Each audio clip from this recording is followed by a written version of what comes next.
अस्सलाम वालेकुम नाज़रीन, TNN टीवी के न्यूज़ बुलेटिन के साथ मैं हूं रुखसार शहजाद। सबसे पहले शामिल करते हैं न्यूज़ हेडलाइंस। कोरोना वायरस की तीसरी लहर मजीद खतरनाक हो गई। गुज़िश्ता 24 घंटों के दौरान मजीद 98 अफराद को निकल गई, जबकि एक ही रोज़ में 5,857 नए मरीज रजिस्टर कर लिए गए। मुआशी इस्तेकाम और पायदार ग्रोथ के लिए रोड मैप पेश किया जाए। वज़ीर आज़म ने हिदायत की है कि अवाम पर मजीद टैक्स लगाने के बजाय अवाम को रिलीफ फराहम करने के लिए आउट ऑफ बॉक्स सोल्यूशंस तजवीज़ किए जाएँ। मईशत में इस्तेकाम आने तक आगे नहीं बढ़ सकते। असद उमर कहते हैं विफाक की ज़्यादातर ताकत सूबों के पास चली गई है। कोयटा धमाका खुदकुश था, हमला आवर गाड़ी में बैठा रहा। वज़ीर दाखिला शेख रशीद अहमद कहते हैं धमाके में 60 से 80 किलोग्राम तक बारूदी मवाद इस्तेमाल किया गया। शहबाज शरीफ की जमानत मंजूर कर ली गई। अदालत के रूबरू नैब प्रोसिक्यूटर ने शहबाज शरीफ के वकील आजम नज़ीर तालड़ की ऑब्जर्वेशन पर एतराज़ उठा दिया। 10 साल कहीं भी नाइंसाफ़ी का सुनकर पहुंच जाने वाले को आखिर इंसाफ मिल गया। मरियम नवाज कहती हैं झूठे मुकदमात के जरिए खिदमत के निशान नहीं मिटाए जा सकते। नैब और पाकिस्तान तो साथ चल सकते हैं, लेकिन नैब और करप्शन नहीं। चेयरमैन नैब कहते हैं बड़ी मछलियों के खिलाफ अरबों रुपए की बदअनवानी के रेफरेंस एहतसाब अदालतों में दायर कर दिए। घर बनाने के लिए कर्जा कैसे लें, डिप्टी गवर्नर स्टेट बैंक ने बता दिया। सीमा कामिल कहती हैं अब 1 करोड़ रुपए तक का कर्जा आसान है। टोरंटो में आईसीयू में मरीजों की तादाद में रिकॉर्ड इजाफा। आईसीयू में दाखिल मरीजों की तादाद 194 तक जा पहुंची। 24 घंटों में वायरस के 1302 नए केसेस रिपोर्ट। ओंटारियो और क्यूबेक सूबे में नई सफरी पाबंदियां नाफिज कर दी गईं। पाबंदियों का निफाज अस्पतालों में बढ़ते दबाव के सबब किया गया है। सूबे में आने वालों के लिए 2 हफ्तों का करंतना जरूरी होगा। मिसिसागा की मेयर का पाबंदियों में नरमी का खैर मकदम, कहती हैं कि इख्तियारात बढ़ाने की सख्त मुखालफत थी। मौजूदा हालात भी उन इक़दामात की हिमायत नहीं करते।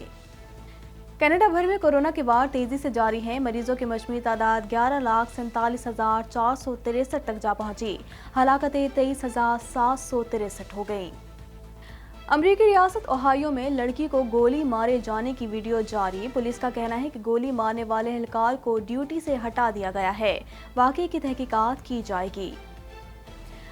अमरीका रवानगी से कबल हैरी की मलका से 2 मुलाकातें। गुफ्तगू की तफसीलात फिलहाल सामने नहीं आ सकी। मुतनाज़ इंटरव्यू के बाद पहली मरतबा हैरी ने मलका बरतानिया से मुलाकात और बात की। 20 करोड़ अमरीकियों को वैक्सीन लगाने का हदफ रवा हफ्ते पूरा करेंगे। व्हाइट हाउस की जानिब से कहा गया है कि वैक्सीनेशन का हदफ मुकम्मल होने पर सदर बाइडन का खिताब मुतवक्के है। अमरीकी सदर ने 100 दिनों में 20 करोड़ अफराद में वैक्सीनेशन का हदफ मुकर्रर किया है। अमरीका में सजाए मौत पाने वाला कातिल जहरीले टीके से खौफजदा दूसरे तरीके की दरख्वास्त दायर कर दी। दरख्वास्त में कहा गया है कि सजाए मौत के लिए सबसे मुनासिब तरीका गोली मारना है। दुनिया भर में कोरोना वायरस से अमवात 30,72,000 से तजावुज कर गई। भारत में कोरोना का अब तक का सबसे बड़ा वार। भारत में एक ही रोज में कोरोना वायरस के 3,16,000 से ज्यादा केसेस सामने आए। कैटी प्राइस ने 7वीं मंगनी कर ली। कहती हैं कि वो और उनका मंगेतर बहुत देर से इस बारे में सोच रहे थे। कार्ल ने मुबैना तौर पर कैटी प्राइस के लिए $10,000 की अंगूठी खरीदी है। सलमान खान की एक्शन से भरपूर फिल्म राधे का ट्रेलर रिलीज। फिल्म के ट्रेलर को महज 1 घंटे में ही यूट्यूब पर 4,75,000 से ज्यादा बार देखा जा चुका है। फिल्म राधे ईद उल फितर के मौके पर 13 मई को रिलीज की जाएगी। हेडलाइंस आपने जानी और अब खबरें तफसील के साथ।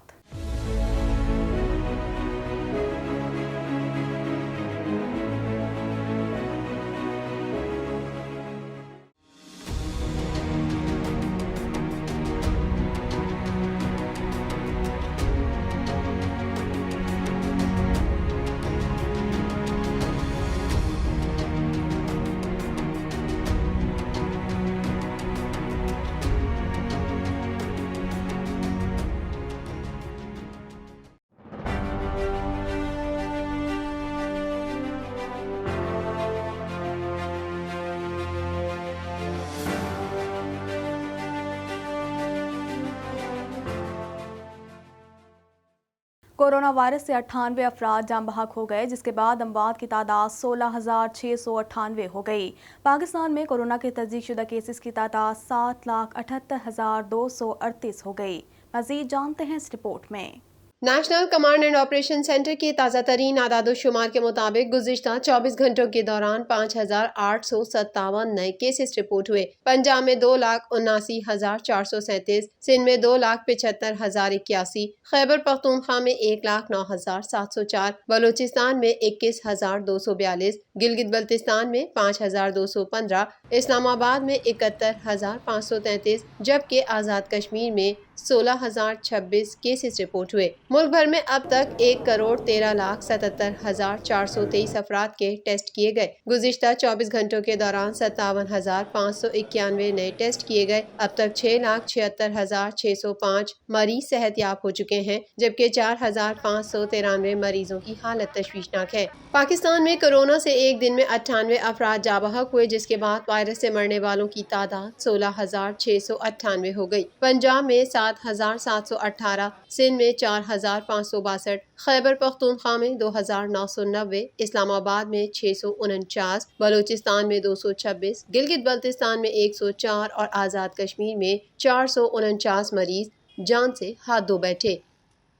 وزیر اعظم نے کہا کہ اکنامک ایڈوائزری کونسل کے قیام کا مقصد ملکی معیشت کو پائیدار بنیادوں پر استوار کرنے کے حوالے سے نامور معاشی ماہرین کی تجاویز سے استفادہ کرنا ہے۔ مزید جانتے ہیں اس رپورٹ میں۔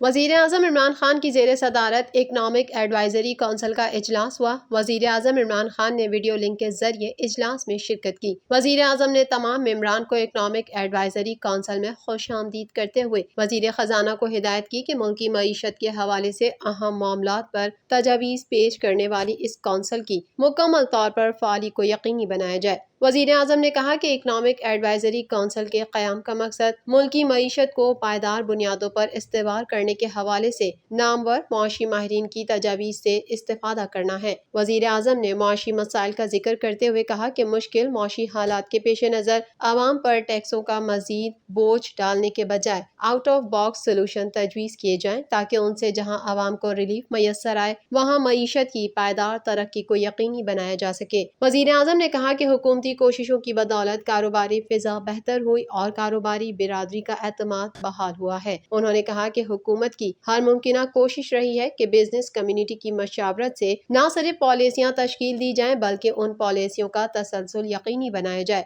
وزیر اعظم نے اکنامک ایڈوائزری کونسل کو ہدایت کی کہ پائیدار معاشی استحکام و ترقی کے حوالے سے قلیل المدت، وسط مدتی اور کثیر المدتی اقدامات پر مبنی روڈ میپ تجویز کیا جائے، تاکہ معیشت کے اہم شعبوں جن میں انرجی، تعمیرات، زراعت، سیاحت، سماجی تحفظ، سبسڈیز، قیمتوں میں استحکام، چھوٹی اور درمیانی صنعت کا فروغ، بیرون ملک سے ترسیلات زر اور پبلک پرائیویٹ پارٹنرشپ جیسے شعبوں کو مزید منظم کیا جا سکے۔ وفاقی وزیر منصوبہ بندی اسد عمر کا کہنا ہے کہ روزمرہ سرکاری امور چلانے کے لیے قرض لینا پڑ رہا ہے۔ ہمارا کرنٹ اکاؤنٹ خسارہ اس وقت سرپلس میں چلا گیا ہے۔ اس حوالے سے مزید جانتے ہیں۔ وفاقی وزیر منصوبہ بندی اسد عمر نے پاکستان انسٹی ٹیوٹ آف ڈیولپمنٹ اکنامکس کے اصلاحاتی ایجنڈے کی تقریب سے خطاب کرتے ہوئے کہا کہ ہم 3 سال معیشت کے بہت مشکل اور کامیاب سفر سے گزر کر آئے ہیں۔ ملک میں معاشی خسارے کا حجم ہر سال بڑھتا جا رہا ہے۔ معیشت کی عمارت کے لیے بنیادیں ڈال چکے ہیں، اب یہاں سے ترقی کا سفر شروع ہوگا۔ وفاقی وزیر نے کہا کہ معیشت کی گروتھ ایک مستحکم پالیسی کے ذریعے حاصل کی جا سکتی ہے۔ فائٹ نے پاکستان کی معیشت کی گروتھ کے لیے ایک فریم ورک تیار کیا۔ گروتھ خود بخود نہیں ہوتی، اس کے پیچھے سوچ ہوتی ہے۔ اسد عمر کا یہ بھی کہنا تھا کہ گروتھ کی شرح نمو کی نوعیت کیا ہے یہ جاننا لازمی ہے۔ روزمرہ سرکاری امور چلانے کے لیے قرضے لینے پڑ رہے ہیں۔ روزمرہ اخراجات چلانے کے لیے بھی اگر قرضے درکار ہوں تو معیشت میں استحکام لانا بہت ضروری ہے۔ وفاقی وزیر داخلہ شیخ رشید احمد نے کہا ہے کہ پاکستان کو داخلی سطح پر غیر مستحکم کرنے کی بیرونی کوششیں جاری ہیں۔ 22 اداروں کو سیکیورٹی ہائی الرٹ کی ہدایت جاری کر دی ہے۔ ہم اپنی فوج اور ایجنسیوں کی مدد سے دشمن کو نکیل ڈال دیں گے۔ مزید جانتے ہیں اس رپورٹ میں۔ वफाकी वजीर दाखिला शेख रशीद अहमद का कहना है कि कोयटा में होने वाला धमाका खुदकुश था और धमाके के वक्त बमबार अपनी गाड़ी में ही बैठा रहा। इस्लामाबाद में प्रेस कॉन्फ्रेंस करते हुए शेख रशीद अहमद ने बताया कि धमाके में 60 से 80 किलोग्राम तक बारूदी मवाद इस्तेमाल किया गया। कल के धमाके में 5 अफराद शहीद हुए। चीफ सेक्रेटरी को फौरी तहकीकात का हुक्म दिया है। उनका कहना था ये इन पाकिस्तान दुश्मन अनासिर की कार्रवाई है जिन्हें पाकिस्तान की तरक्की एक आंख नहीं भाती। इस हमले की जितनी भी मजम्मत की जाए कम है। जो पाकिस्तान की तरक्की जिनको एक आंख नहीं भाती, जो इतने बड़े इकोनॉमिक डिफ़ॉल्ट से भी निकला और बेहतरी की तरफ कदम बढ़ा रहा था, इस हमले की जितनी मजम्मत की जाए वो कम है।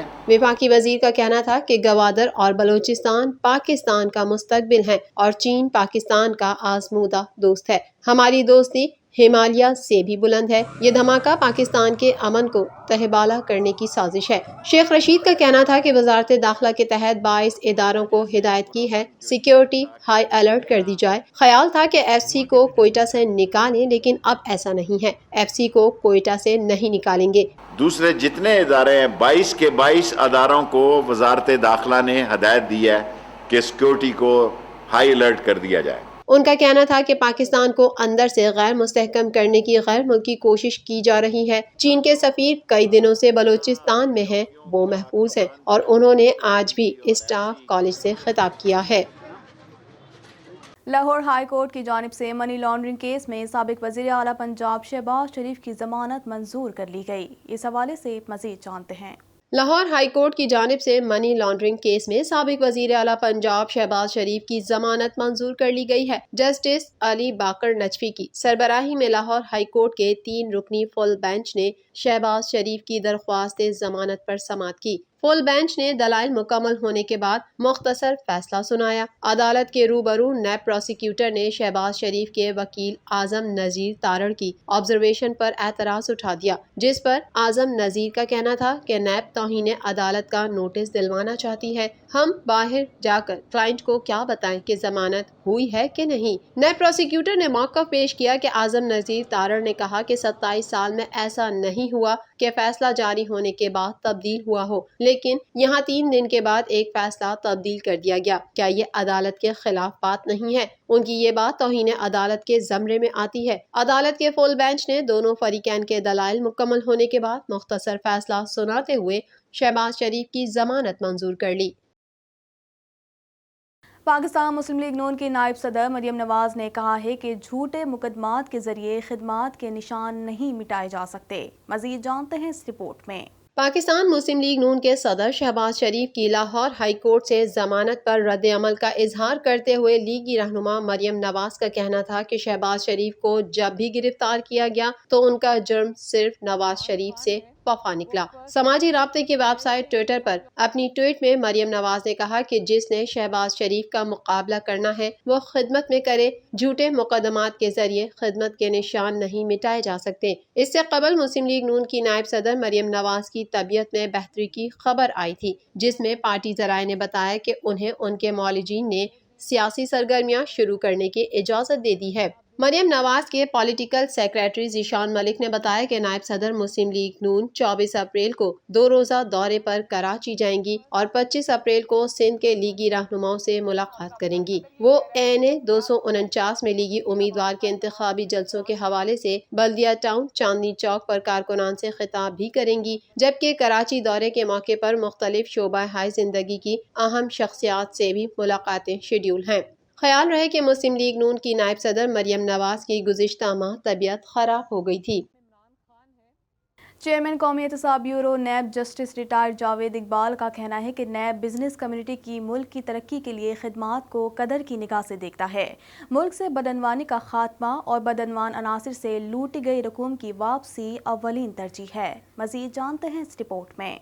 چیئرمین قومی احتساب bureau justice retired Javed Iqbal کا کہنا ہے کہ نیب کا تعلق کسی سیاسی جماعت، گروہ یا فرد سے نہیں بلکہ ریاست پاکستان سے ہے۔ نیب کسی دباؤ اور دھمکی کی پرواہ کیے بغیر آئین اور قانون کے مطابق کام کرتا رہے گا۔ Chairman NAB justice retired Javed Iqbal کی زیر صدارت نیب کے ایگزیکٹو بورڈ کا اجلاس ہوا، جس میں deputy chairman NAB, prosecutor general accountability NAB اور D G NAB operation division سمیت دیگر افسران شریک ہوئے۔ انہوں نے مزید کہا کہ نیب کا ایسے تمام افراد کو مشورہ ہے کہ نیب پر بلا جواز تنقید نہ کریں، اپنا وقت اپنے خلاف ٹھوس شواہد کی بنیاد پر دائر ریفرنسز کے دفاع میں خرچ کریں۔ قانون اپنا راستہ خود بنائے گا۔ چیئرمین نیب کا کہنا تھا کہ ان کا ادارہ کئی اسکینڈلز کے ملزمان سے عوام کی لوٹی گئی رقوم کی واپسی کے لیے کاوشیں کر رہا ہے۔ نیب کی کارکردگی کو معتبر قومی اور بین الاقوامی اداروں نے بھی سراہا، خصوصاً ٹرانسپیرنسی انٹرنیشنل پاکستان اور پل ڈاٹ نے نیب کی کارکردگی کو سراہا۔ کارکردگی کو سراہنا نیب کے لیے اعزاز ہے۔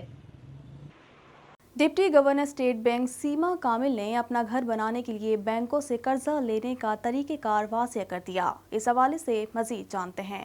ڈپٹی گورنر اسٹیٹ بینک سیما کامل نے کہا ہے کہ اپنا گھر بنانے کے لیے اب 1 کروڑ روپے تک کا قرضہ لیا جا سکتا ہے۔ ذرائع ابلاغ عامہ کے نمائندوں سے گفتگو کرتے ہوئے انہوں نے کہا کہ پہلے گھر کے لیے بینکوں سے قرضے لینے کی شرائط انتہائی مشکل تھیں، جنہیں اب آسان کر دیا گیا ہے، جس کے بعد اب قرضہ لینے کی رفتار میں تیزی آ گئی ہے۔ سیما کامل نے کہا کہ ہر ہفتے 1.5 ملین کا قرضہ دیا جا رہا ہے اور یہ رفتار آہستہ آہستہ بڑھے گی۔ گھر کے لیے قرضہ لینے کا طریقہ کار گاڑی کی طرح نہیں ہوتا، اس کا طریقہ کار مختلف ہے۔ جو لوگ شہروں میں رہتے ہیں ان کے لیے پہلے 35 لاکھ روپے کا قرضہ تھا، جو ان کے لیے بہت کم تھا، لیکن اب ان کے لیے بھی آسانی کر دی گئی ہے۔ سیما کامل نے کہا کہ تنخواہ دار افراد کے لیے تو قرضہ لینا آسان تھا، لیکن ایک چھوٹے دکاندار کے لیے یہ بہت مشکل تھا، کیونکہ وہ اپنی آمدنی کی تفصیلات نہیں بتا سکتے تھے۔ ایسے افراد کے لیے بینک نے ایک طریقہ کار بنایا ہے کہ اگر آپ آمدن نہیں بتا سکتے اور اپنے اخراجات تو بتا سکتے ہیں کہ آپ کتنا بل دے رہے ہیں یا بچوں کی فیس کتنی دے رہے ہیں۔